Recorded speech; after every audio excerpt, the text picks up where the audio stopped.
get things rolling in a couple of minutes here. So I'm Dimitri Garter. I'm the director of the Lightning Jar co-working space here in Bennington. And just wanted to thank you all for coming, welcoming you to the Bennington Museum and to this event. And just wanted to say a couple of quick words about what we're doing and why we're doing it. So the Lightning Jar is a co-working space and business incubator located downtown Bennington. We're co-hosted by VSCCU, the member-owned cooperative credit union, and our mission is professional development, networking, and fostering business creation as an economic development tool in Bennington. So we're helping coach and mentor small business startups and small businesses that already exist to help them grow as a way of fostering our economy. So this is part of our what we're calling our Leadership Speaker Series. This is the third in our series, and our first two events were a big hit. And this one is going to be a big hit as well, I'm sure. And we're super pleased to have Ann Galloway come all the way down from Montpelier today to talk. So I just want to thank our sponsors, so the Lightning Jar, VSCCU, our hosts, so Lori Gormley, branch manager, is here. So thank you, Lori, for being here. The Bennington Area Chamber of Commerce, Bennington Young Professionals, Bennington County Industrial Corp, and VT Digger. So big hand of applause for our sponsors.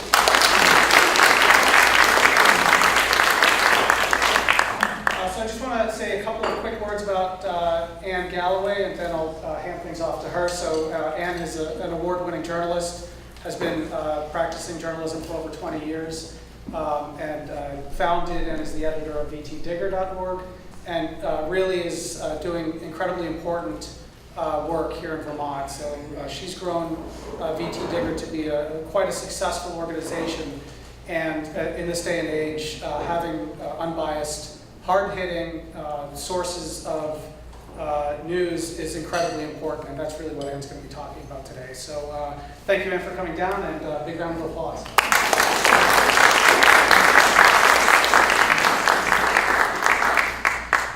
Thank you, Dimitri, and thank you everyone for coming tonight. I am going to, as billed, I'm going to be talking a little bit about our favorite topic, fake news.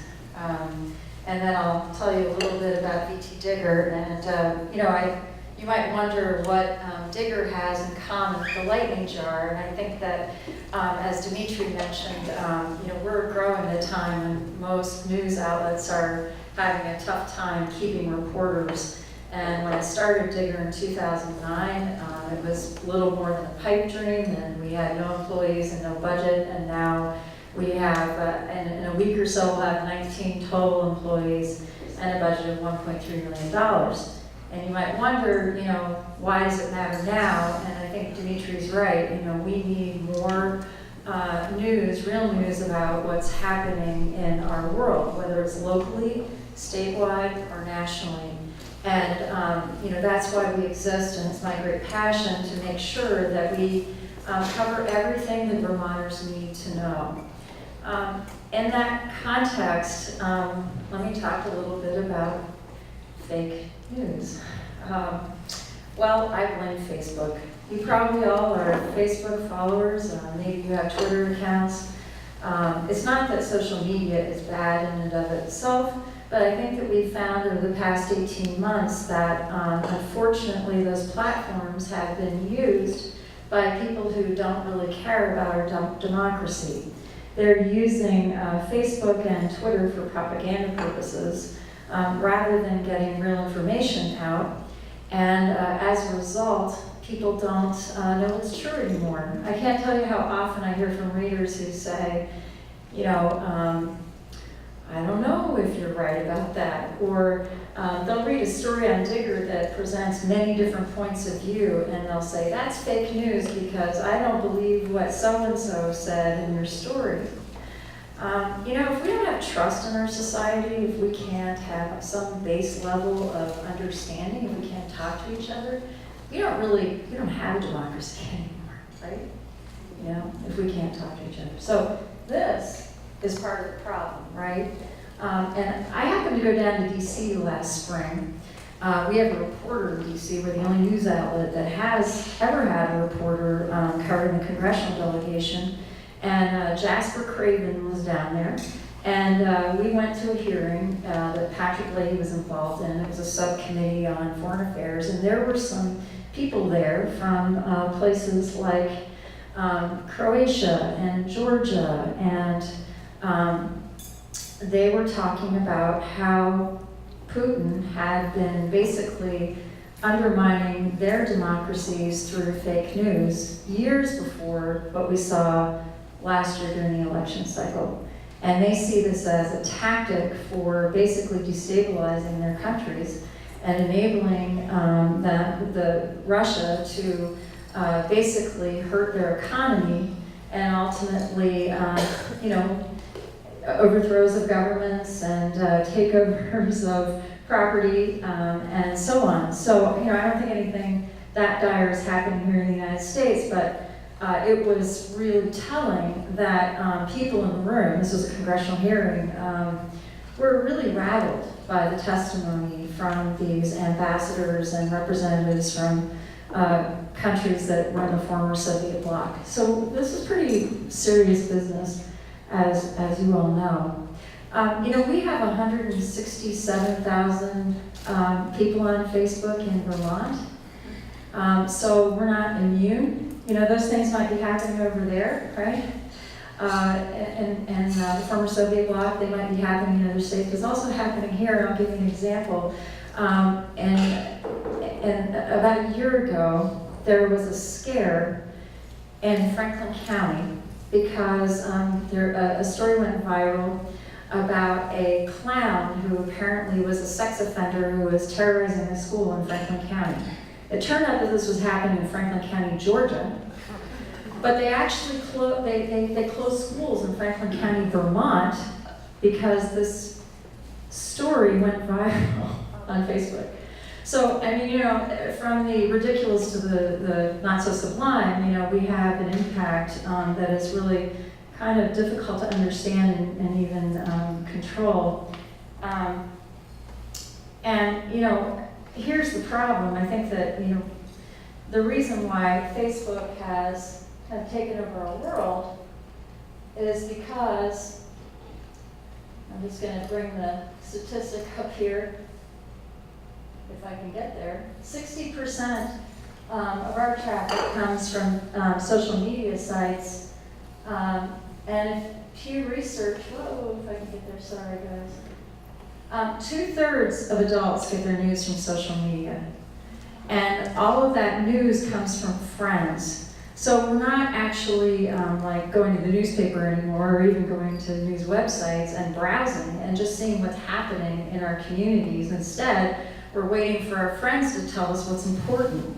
And there's a reason why editors exist in the world, and unfortunately there aren't any editors who are kind of controlling what's happening on the internet. But there are reasons why we have editors, and that's because they're experts in understanding how news works and in verifying information.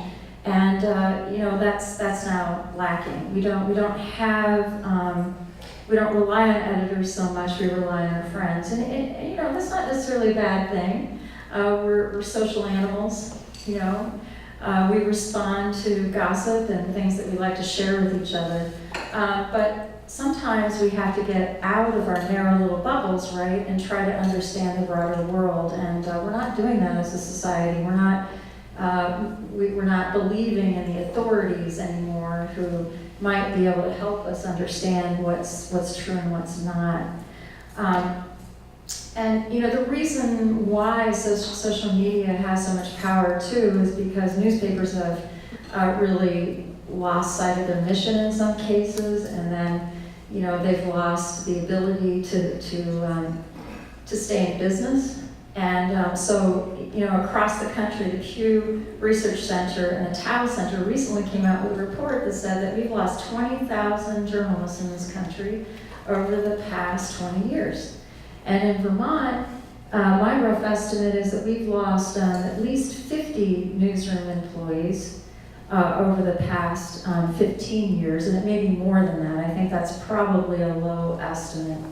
And what that means is that we aren't getting information that helps us make decisions or helps us understand what's going on. And guess what fills the void?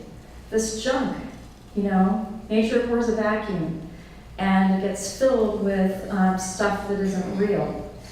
And that's why, at Digger, we're very committed to the idea that we need to produce more news about our communities and about the state, because things are happening and people don't know about them. A good example is the 5-part series we did on ChemFab that some of you may have seen.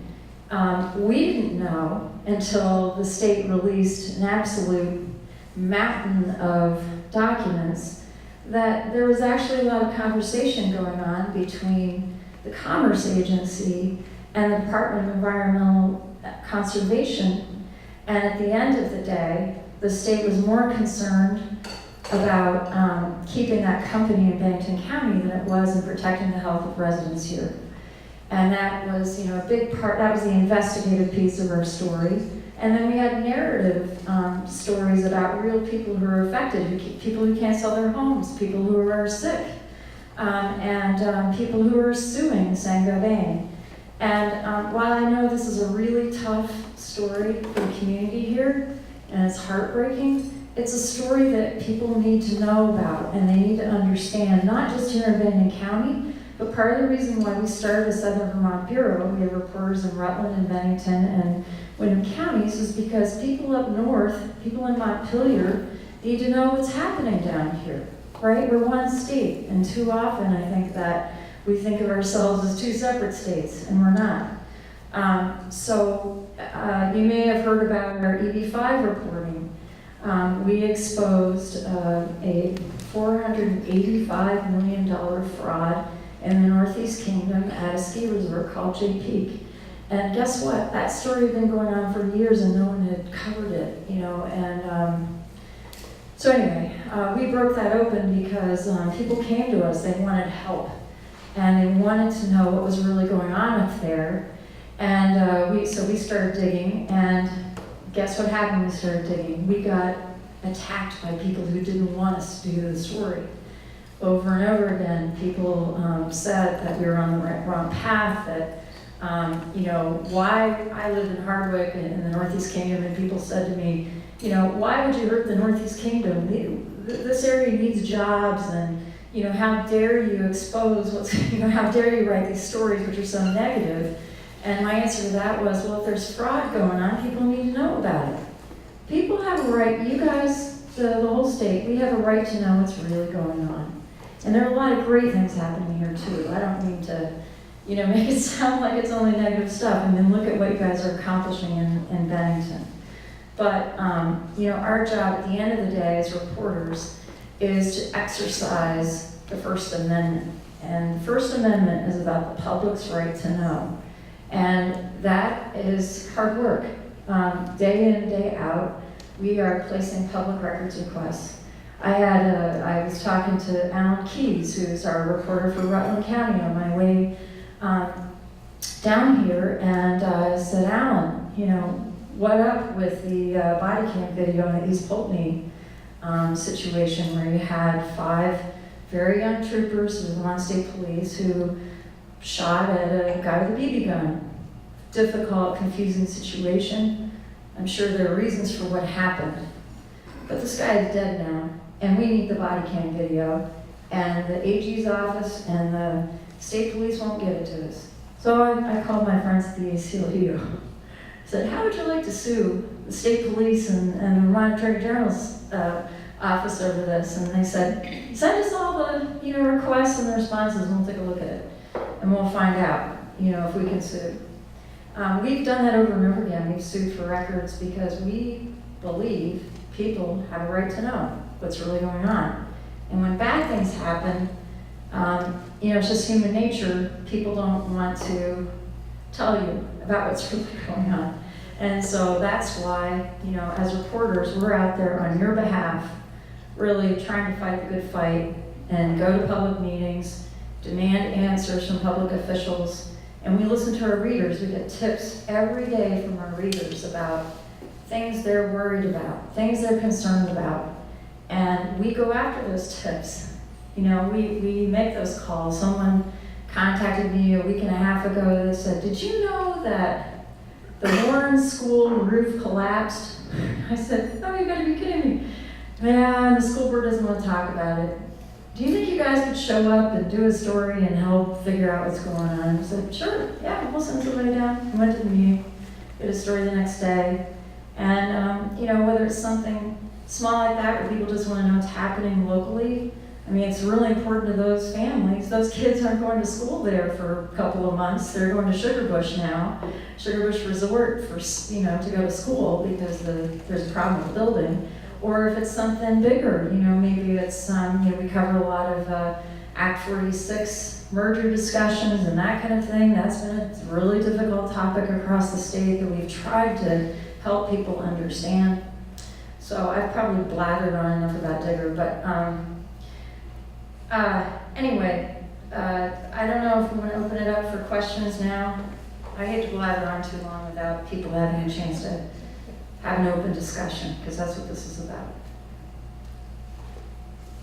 Well, I'll start. Yeah. So you blame Facebook. And Yeah, they're evil. But don't we have a responsibility as well? So I like to think of it as Facebook providing the mechanism or the engine, but we provide the fuel, and with confirmation bias and all of that. So where's the responsibility in the electorate, within the democracy? Well, yeah, I guess I would advise that people avoid Facebook for, you know, if you're looking for real information, don't go there. You know, I mean, people do pass along stories from newspapers, and you can get information there. I mean, we actually get tips from Facebook sometimes, and there's the kind of rumor mill stuff that sometimes can generate news. But I don't take anything I see on Facebook seriously until I have a chance to make some phone calls and talk to people and see if it's real or not. So yes, I think that people who use Facebook should be careful about believing what they read there. And you know, it's a tricky thing, because it's really a social platform. It's not a news platform, and I think sometimes people get those two things confused. Is that because we're not very well educated about what factually goes on in the world? Well, yeah, that's a good question. The gentleman asked, you know, if that's because we don't know what's going on in the world factually. I partly blame the media here. You know, there's been such a pullback of reporters nationwide that most of the news that you read or hear about on the radio or see on TV, you'll notice that, you know, in the old days there were many, many stories. You know, when you watch TV or you listen to the radio. Now there aren't as many stories, and they tend to be from the same primary sources, largely the Washington Post or the New York Times, or local newspapers. I mean, daily newspapers are the backbone of journalism in this country, and daily newspapers have suffered the most. And the reason for that is because 90% of the advertising market is owned by Google and Facebook. And that's why newspapers around the country have collapsed. So I blame the media for not adapting quickly enough, but I also think that Google and Facebook should set up huge foundations for journalism organizations. That I think they should be allowing journalism to thrive in a difficult environment. And I think that without some drastic changes, we could see a collapse nationwide of what's left. But a lot of these newspaper organizations are owned by people that are corporate Yes. owners that Yes. want profit. That's all they want. Well, And that's right. It's basically a form of entertainment. That's all it is. Yes, I couldn't agree with you more. It has become a form of entertainment, and you do have large companies that own most of the newspapers around the country, but even those franchises are really suffering now, and they've had layoffs. I mean, that's why the Burlington Free Press now is down to basically 12 people in the newsroom. You know, back in the day, they had 50 or 60 people working in and out of that newsroom. And so that, you're right, it's mostly entertainment because that's easy copy. That's easy to do. And you have this sort of echo chamber effect where it's sort of hard to describe how overwhelming this is, but you might notice it on Digger. If you read Digger, we publish press releases, right? I do that for a reason. It's kind of a jujitsu move. It's, on the one hand, I'm showing people where most of the news comes from. There's press releases. And two, I'm not wasting my staff's time on writing PR copy, basically. And that doesn't mean that there aren't good stories to tell out there, and we do tell those stories, but a lot of the news that you get is generated by this kind of PR push. And it's about profits, but profits are dwindling. Back in the day, the return on investment for newspapers was quite high. I've read that profits were as much as 18% a year. That's pretty good. And profits kind of went out the window as soon as the internet disrupted the whole industry. And so those profits don't exist anymore, hence the layoffs of reporters and the overall weakening of the daily newspaper business in this country. I don't know, did I answer your question? Well, the questions keep going on because the students that I have taught journalism at Southern College at the time. We used to have like 30 to 40 kids in there with that. Yeah. And I wanted to go out there and talk to people who were supposedly didn't have a job, which I think is extremely important. Mm-hmm. They got three. Yeah, Nobody wants to do it because they Yeah. want the big bucks to come out of TV, Mm. and they want the big bucks to come out of fancy magazines that are run by people who have lots of money. And you're not getting news. There's no. That's There's true. no opinion. Yeah, no, I think you're right. Although, it's interesting because this past year, I've gotten more interest from students than ever. We always have interns. This summer, we had 4 interns. 2 of them were from UVM, one was from the University of Florida, and another's from Stanford. And but I got all kinds of inquiries. I mean, people sent me resumes and clips, and I had like 20 people who were interested in jobs this summer. That really made me feel good about the profession, because you're right, it does seem as though it's dying, but in truth, there are a lot of people who care passionately about the field. And every year I go to a conference called Investigative Reporters and Editors, and every year it gets bigger. And most of the new people who go are very young. They're in their 20s and 30s, and as far as incomes go, daily newspaper reporters have never made the kind of money, like you're saying, that magazine writers and TV people have. That's in part because, you had people who were willing to essentially commit themselves to a public service, to a public good, and they enjoyed what they did, and they felt that they were a part of the community in a way that was really important. And they, I think, maybe speaking for myself to a certain extent, it's never been about big bucks for those people. Yes, ma'am. Yeah, we could talk about the Facebook thing. I tend to see Facebook as more of an amplifier. Yeah. It is a platform. What I think is the problem, and I would love to hear your thoughts on this, is that I spent most of my career as a journalist, and I don't do much of that anymore, but I have watched the lines blur over the years between fact and commentary to the point where it's almost indistinguishable now to tell the difference between a straight news article and an op-ed. You look at what Time magazine has done. I mean, I love Time, it's great writing. But their opinions, or their articles now, many of them have a very clear point of view. They're even written in the first person. If you look on, and I do get a lot of my news from Facebook, it's where I first heard of Digger, right? But I go to the source. You click on the link, you go to the source. And I see, a total loss of distinction between news reporting and commentary.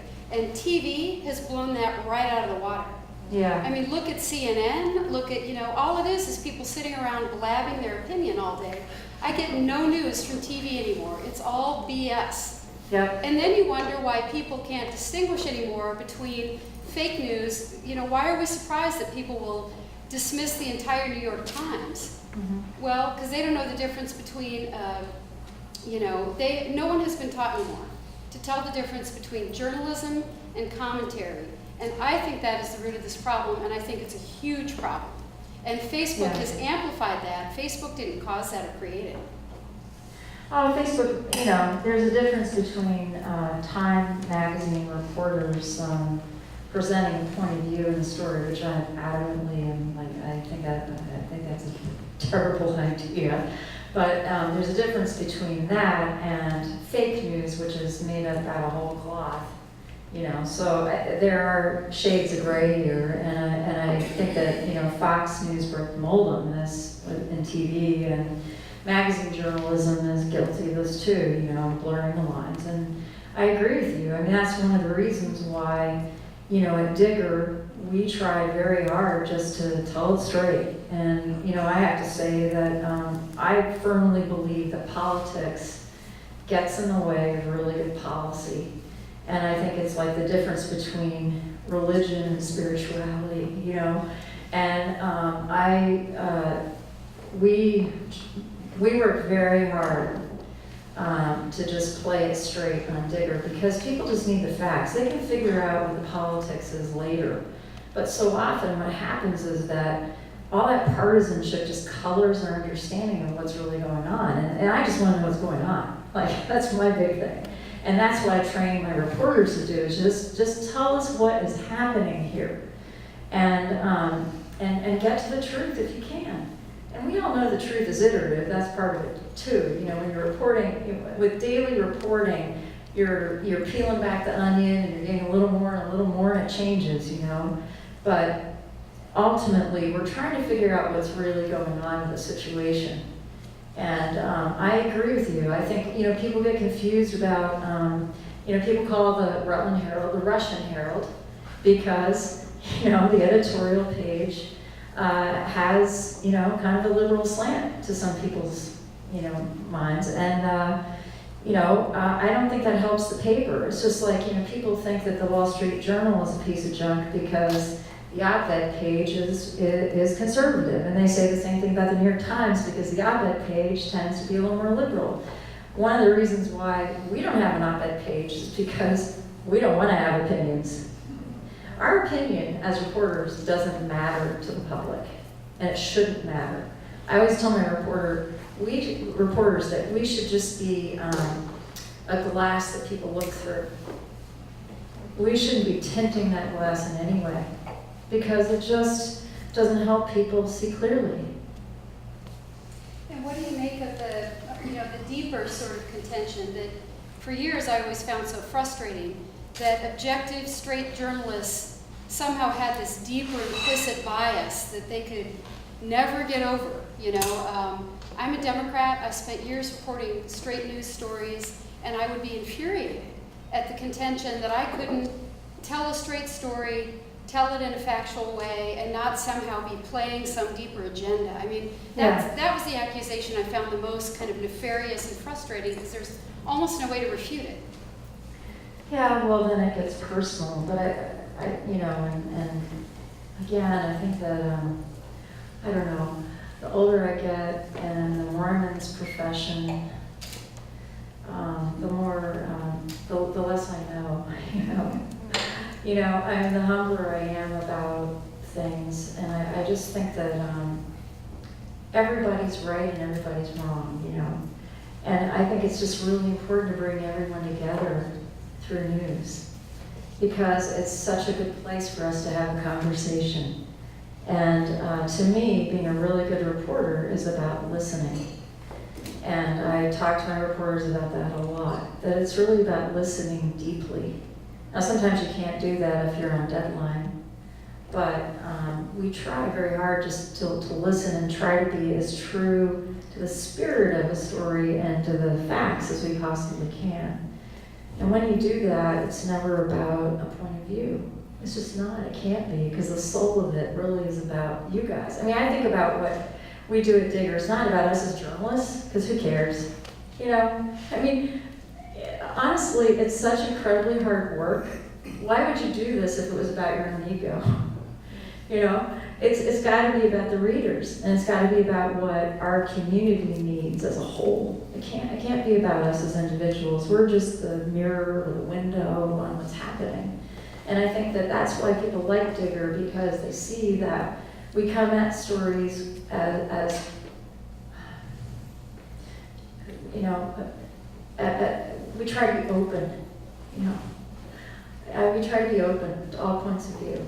And because, you know, we actually don't have time to waste as a society to have partisan battles over things, you know. We really don't. We have problems. We just need to solve them. I think if we just took a much more pragmatic approach, it would be, and got rid of all the political stuff, you know, we could actually get some things done. I mean, you think about how business gets things done. It's not about, you know, it's not about political bickering inside your company, right? You have an objective. You have goals. You have people who can achieve those goals, and you try to help each other get there. And you might have different personalities and different points of view. And in the workplace, does it matter if you're a Republican or a Democrat? I sure hope not. I sure hope not. You know, does it really matter in our towns when we have a town meeting what your political point of view is? We bring that to the table, and it is destructive. It is so destructive. We should bag our egos, bag our partisan agendas, and just try to listen to each other. Yes?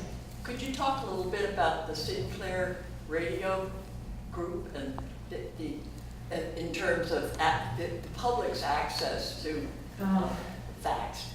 I don't really know very much about the Sinclair radio group. What do you know? Tell us about the Sinclair radio just group. the fact that they want to merge with, I think, with Fox, and that the notion of how much of a monopoly media is allowed to have is being skewed. So, you know, you talk about where are our antitrust laws? Yeah. And that on Facebook that there's a lot of stuff that's just being beamed at you. Well, that's what I was thinking about the radio situation too. Yeah. Well, I you know, I don't like that kind of stuff. I think it's a terrible idea. I wish I knew more about it, but I think those kinds of mergers don't help the country. I think we have too many mega corporations that really are just all about profits, and they don't care about people, and that's why we need local companies to succeed, you know. Well, I guess what it is that the local radio stations appear to be local. Oh yeah, no, that's a good point. You're right. It's the same with the sort of clear channel phenomenon where you have an outside company that owns all the radios. Yeah, it's just a similar thing, and It's hard to be a discriminating consumer. It is, you know, it's harder than ever to be a consumer. It's harder than ever to be a reader, and it's even harder to be a citizen in this country who feels like he or she can participate.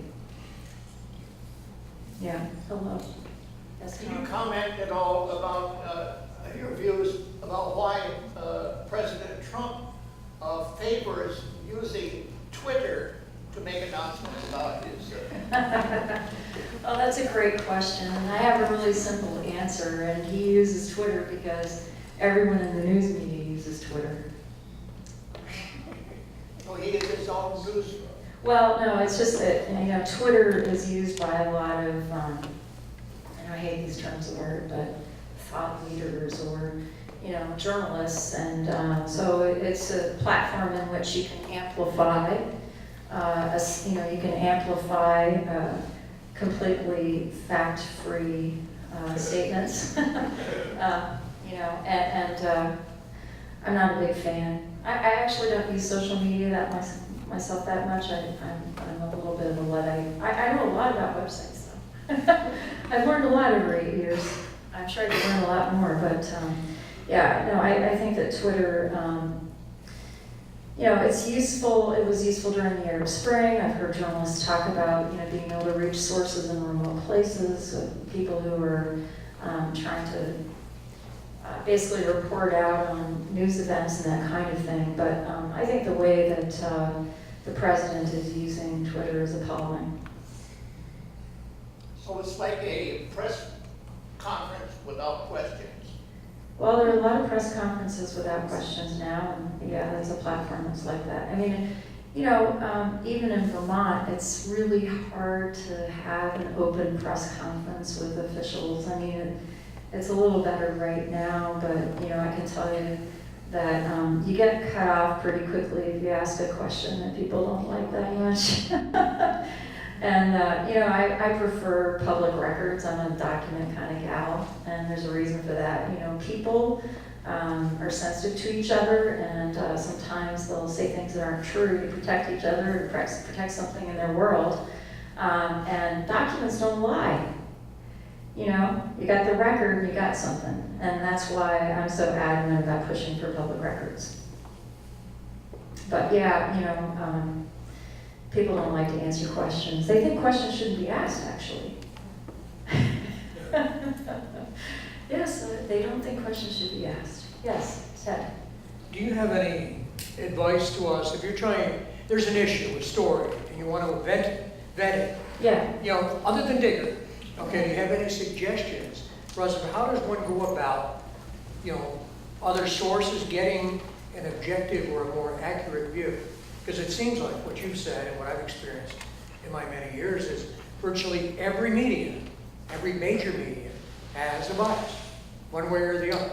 But do you have advice to us on how we can better vet an issue to the truth?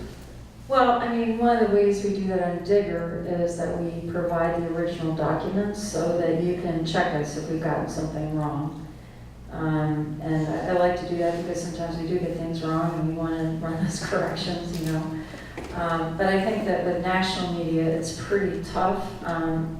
Although, I read the New York Times, I read the Washington Post, and I love the Wall Street Journal. I haven't looked at it lately, so I don't know what's happened to it recently, if it's gone downhill or anything. But I have a lot of faith in reporters who are committed to the kind of journalism that we do, and I think that most daily newspapers are still attempting to do that. And I prefer reading to watching TV or listening to the radio. I listen to the radio, but I don't actually get TV. But when I am at conferences and I watch TV, I'm always taken aback by how little value there is there. You know, I mean, really, it's unbelievable. But yeah, I think that, you know, you can still read daily newspapers and have some faith that what you're reading is true. I'm not sure that that's always the case with TV. Yeah. Yes, sir. Hi.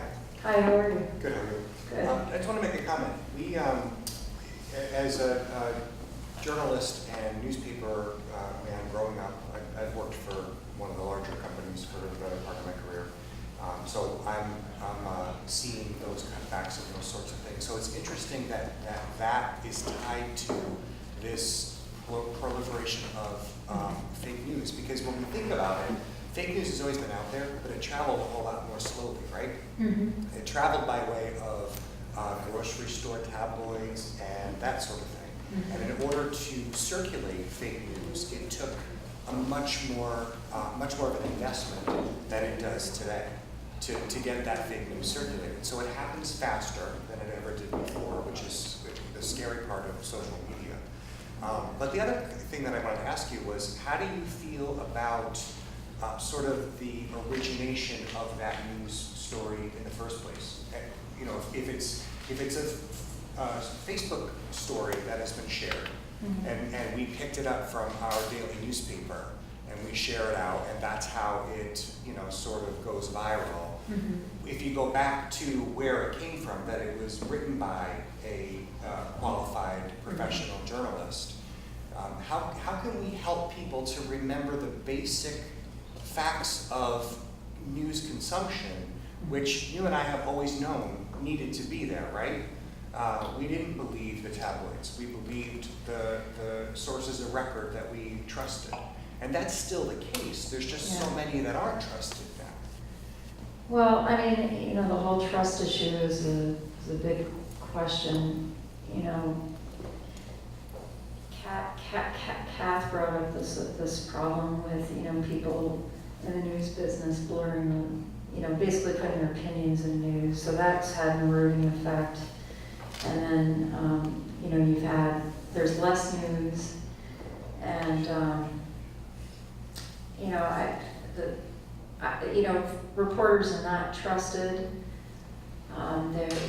We have very low trust ratings according to Pew Research. I think it's below 20%. I think we dipped below Congress this last time around. So we're the favorite dog dick here. Oh, I actually have some statistics on this. Oh, if I could get my computer to work. But reporters are just generally reviled and low paid and work long hours, and why would anyone go into this profession? But so I'm going to address this a little bit differently, Ed, because I have two people down at a Facebook forum right now in Boston. Our COO, Christopher Kaufman-Ilstrup, is down there, and our social media guy, Mike Dougherty, is meeting with the Facebook people. And I said to Christopher, tell them they need to start a $100 million foundation for news in this country. That's what they owe the American people for promoting fake news during the election cycle. And two, tell them to promote real news on Facebook. So, Digger's had a Facebook, page now for 8 years. And we can't get enough people to become fans or to like us. And and we also don't have that much reach on Facebook. And I think that's because they punish us for real news. Whenever we have a story about a beer company opening or, a cat being, rescued from a tree or something like that, our Facebook posts go viral.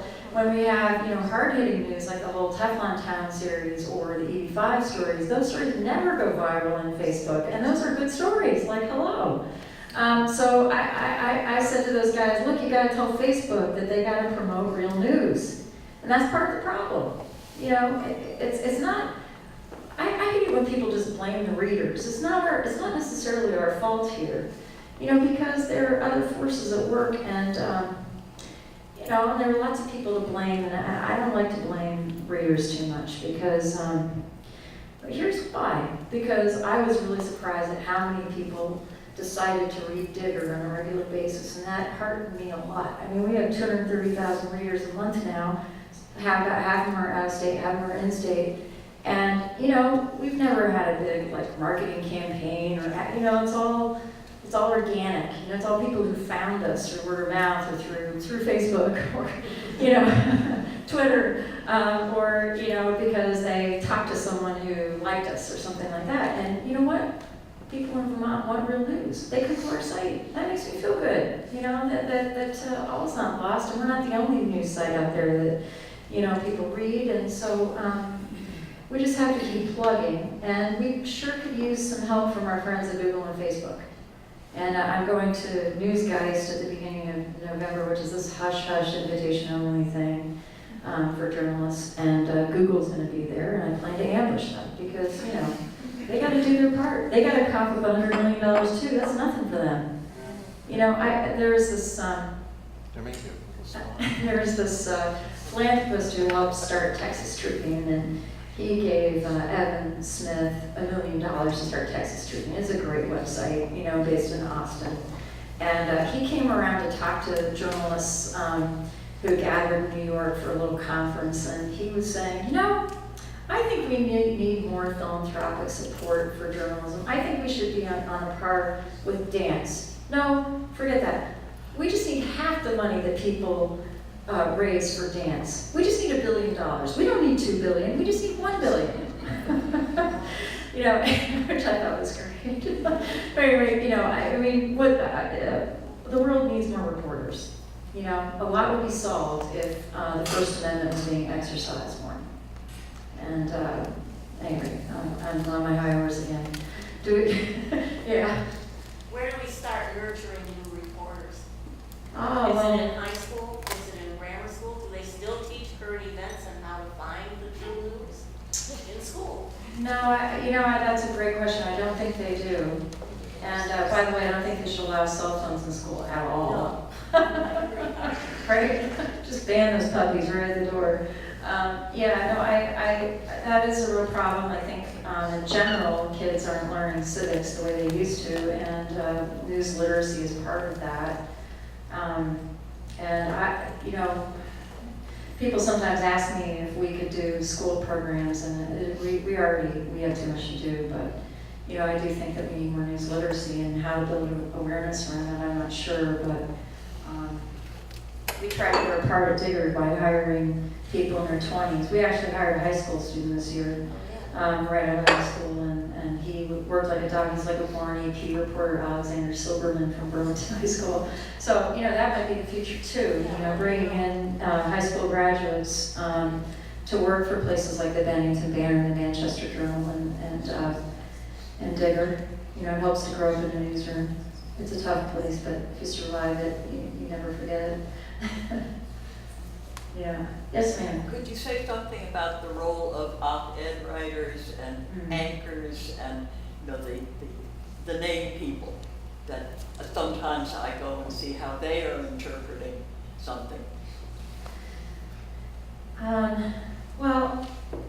Op-ed writers and anchors often present a point of view. I think the best anchors don't present a point of view, but it's an interesting question because it reminds me. I had coffee recently with Maxwell King, who is the former executive editor of the Philadelphia Inquirer, and he was on our board for a while. And he asked me how Digger was doing, and he said, "Talk to me about neutrality. Are you neutral in the way you pursue your news?" And I said, I have to think about that. I said, no, we're not neutral. Because usually we don't have a political point of view, but we're going after a grain of truth and we're trying to figure out if something's true or not. You can't be really neutral in that process. You can't be neutral when you call Bill Stanger and ask if he's stealing money from investors, and you just have to ask the question. And actually, in order to ask that question, you have to have the courage to, know your stuff and know if you have the right to ask that question. So, to a certain extent, as a reporter, you have to inform yourself enough to know whether or not you're on the right track. So you can't really be neutral in that process. But as for the anchor question, I do think anchors have a tremendous amount of influence on people, and luckily I'm not in the TV business because I don't really like that whole anchoring thing. And I don't write op-eds, and we run commentaries on Digger because we think people in community should be able to present their points of view. And we take commentaries from everyone, as long as you can write a 5-paragraph essay, we take it, you're making a point, and you're trying to help people understand something, we take commentaries. But I don't think I could personally write an op-ed right now about anything. Because I'm sort of, I don't know, I don't really like the idea of it. The thing about not being neutral is the opposite is you care. Right, exactly. Yeah, you have to care enough to ask the tough questions. Yeah. Mm-hmm. And you have to be prepared that someone's going to yell at you when you ask. Yeah, Brian. And thanks for coming down here. I want to go back to your first slide. Yeah. What was it? Oh, yeah. The fake news and the 100 people in Macedonia or wherever they were who created fake websites. Yeah. And that's pretty well documented, to the truth. And they were trying to put eyes on their websites to get clicks so they'd get bitcoins into their accounts to make money. That's right. And creating absurd or maybe not so absurd stories related to Donald Trump and to get eyes on their site. Do you think that those fake news, documented fake news sites, do you think that they influence the election? Yeah, I think a lot of people believe what they see, they believe what they read, and they don't question. And so, I'd like to think it's not true, but I think a lot of people did believe that stuff. Just like they believe that Franklin County story, that they closed schools up there. People think this stuff is real. It's very difficult to understand what's real. You think that changed enough votes to influence the election? Oh, I don't know. What do you think? I'm not a national, I have no idea. I mean, it was a factor. I mean, I think they were both terrible candidates. Other than that, I can't say. The national nonsense goes on. I'm just asking you. Yeah, that's my opinion. I think they were both terrible candidates, and that was a factor. Yeah, Tyler. I'm surprised you haven't mentioned the influence of Fox, which has kind of, How about MSNBC? well, I don't like either one. Fox They're both has kind of poisoned the whole concept of credibility. Sure. Well, they were the first ones out of the box. Yeah. So yeah, I think they've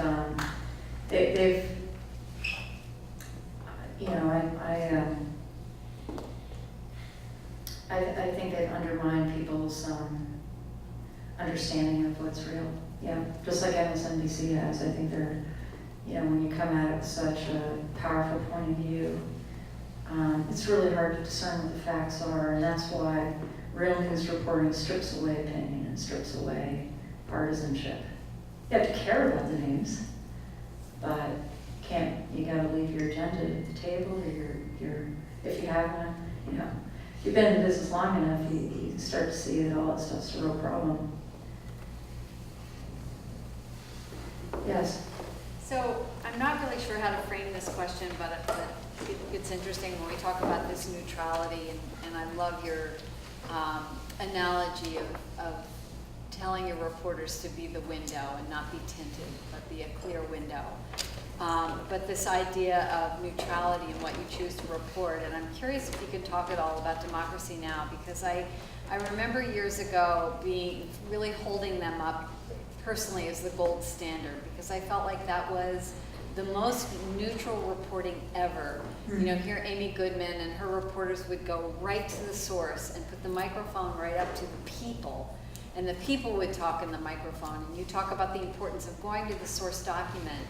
But the only piece about it that concerned me, and I love Democracy Now!, is what she chose to report on. And I felt that there was not neutrality there, because, you don't see Amy Goodman going up to Donald Trump and putting the microphone up in front of him, right? Yep. But can you speak at all about Democracy Now!, and as you have put together Vermont Digger, did you use, did that sort of in terms of on a national front influence you at all, or not at all? Just curious.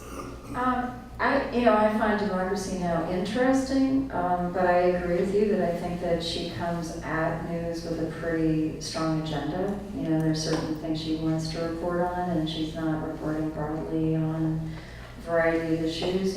She was reporting on fiscal issues in addition to, stories about Syria or about civil rights and that sort of thing. If it was a broader array of topics that she was willing to tackle, I think it'd be different. But she does bring her point of view to bear when she chooses news topics. At Digger, it's interesting because I grew up in Ohio and Kentucky, and my parents were fundamentalist Christians, and I grew up in a very Republican household. I actually voted for Ronald Reagan in I can't remember, when was it? 1980.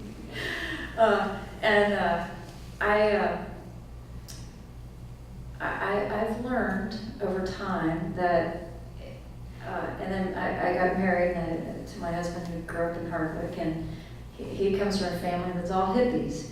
It's a very hippie household, and I love those guys. So I have sort of both sides of my brain there. Like, I grew up in a very fiscally conservative household, and I grew up as an adult with some very liberal people who I love too. And that's kind of when that sort of was formative for me, in that, I think that all points of view are really important. And what I love about Vermont is that it's fiscally conservative and socially liberal in, the most traditional sense. And I think that's fabulous. That's kind of how I see the world. And so it's sort of, Yeah, what was your question? I think we're off topic. I think I'm getting tired. It's just more, you know, Yeah. as you were, in what framework, I mean, when we think about Yeah. neutrality and reporting and being that clear lens, it's so multifaceted, and I was just curious about. Well, you know, yeah, I think that at the end of the day,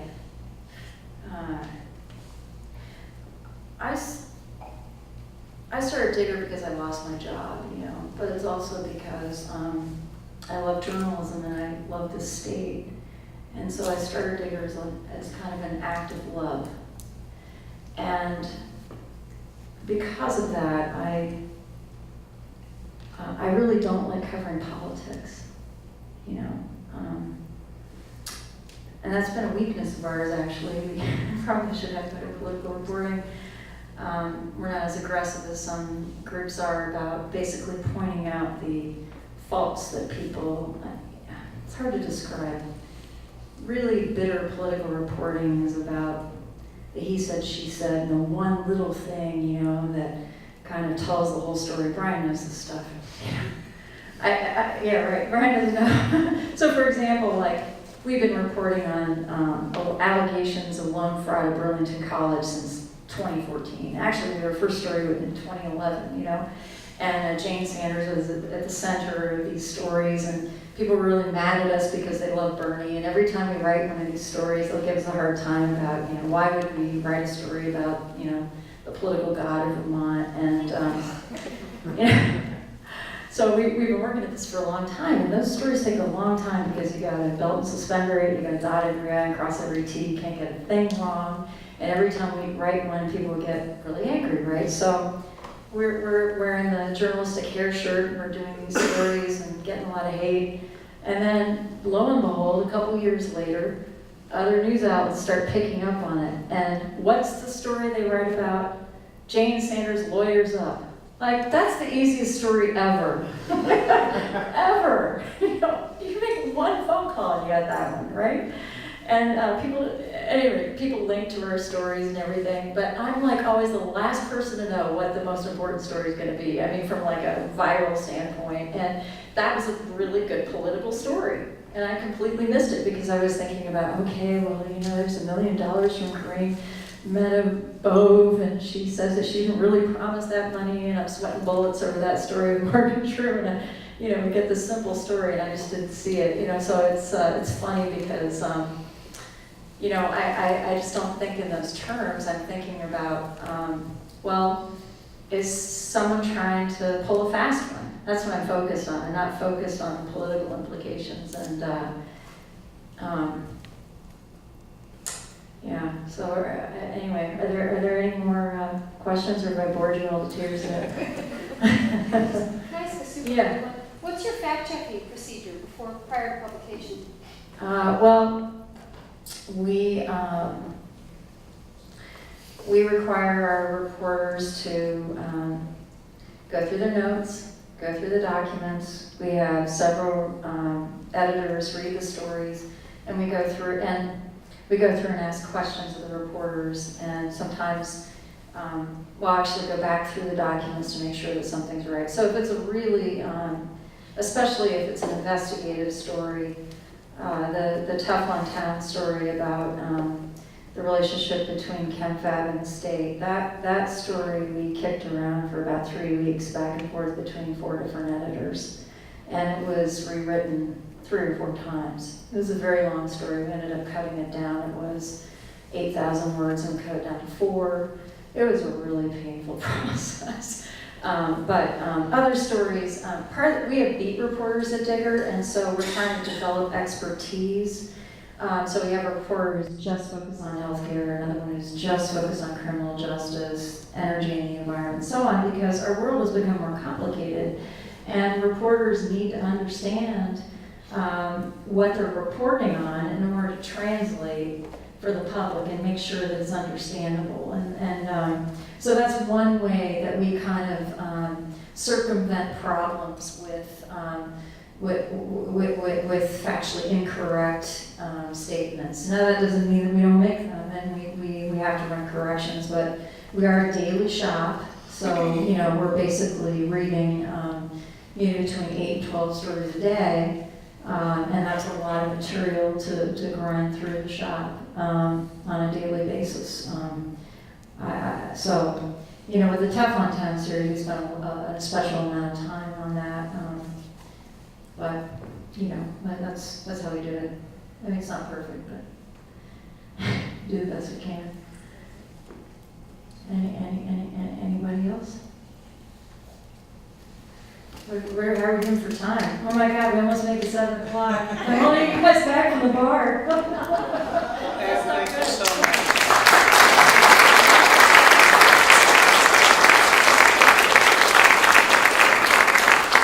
Thank you, Dan. Before we wrap, I just want to thank a couple of additional folks. So thank you to the Bennington Museum for hosting us. We've done 3 events here so far, and they've been really terrific. And also thank you, David and Maru from the Mount Anthony Country Club for doing the bar and the food tonight. You guys have been terrific for every event, so big round of applause for them. I think we still have a couple of minutes before they kick us out, so please have a drink and mingle. And if you have questions for Anne, please do introduce yourself to her, and let's keep the conversation going. But thank you very much. It's been fascinating. Thank you.